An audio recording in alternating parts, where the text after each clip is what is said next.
So there's a massive war going on right now, and that war is war on intelligence. There is a war on people who are actually reporting factual and true stories, globally speaking.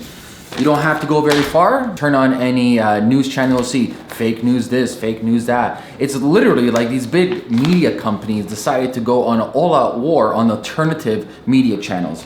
But there's a bigger problem. The problem is how the human mind thinks. Right now, what people deem as real news is this.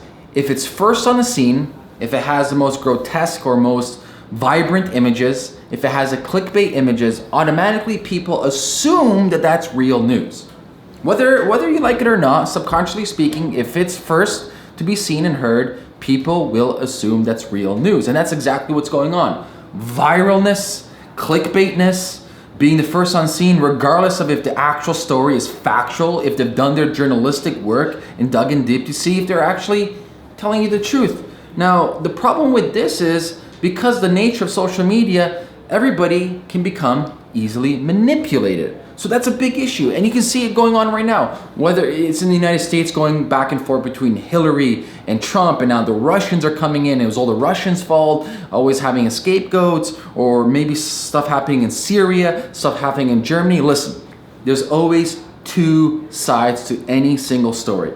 So for example, yesterday, right now, unfortunately, the Russian diplomat in Turkey got assassinated by this individual. And you see this individual pointing his finger up and having his gun. And I'm thinking like, listen, that's what you and I are shown. I have no idea what the background of this story is. I don't know who this ambassador is. I don't know who this assassin is. I don't know the history of those two, or the history of the political parties they're attached to, or any history of any nature. So for you to make a judgment call just based on what some news outlet told you, you're being manipulated.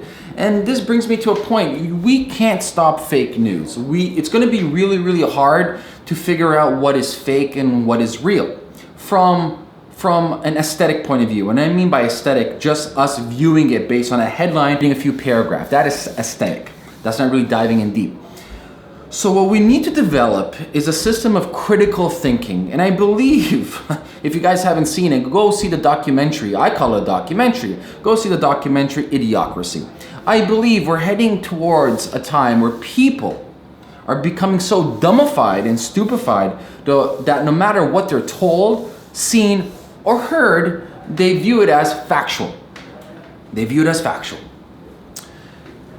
And I believe right now that we're at a precipice that if we don't start training ourselves for critical thinking and actually analyzing what we're listening to, reading, and hearing, we're going to be in big trouble. So, ladies and gentlemen, boys and girls, if you're listening to this, I highly encourage you to always pause and double check what you're reading. And I'm not talking about just double check the story, but use critical thinking. I'll bring you back to the story with Turkey that just happened yesterday. I have no idea what's going on from both sides.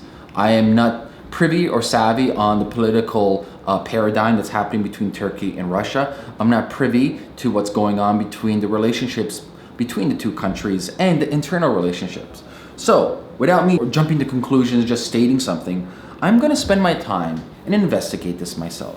And this behavior, this way that you can program your mind to dive in deep and to actually have a critical thought pattern, this benefits you way beyond just figuring out what is fake news and what is real news. What this creates is your own calculated and critical defragmentation of information.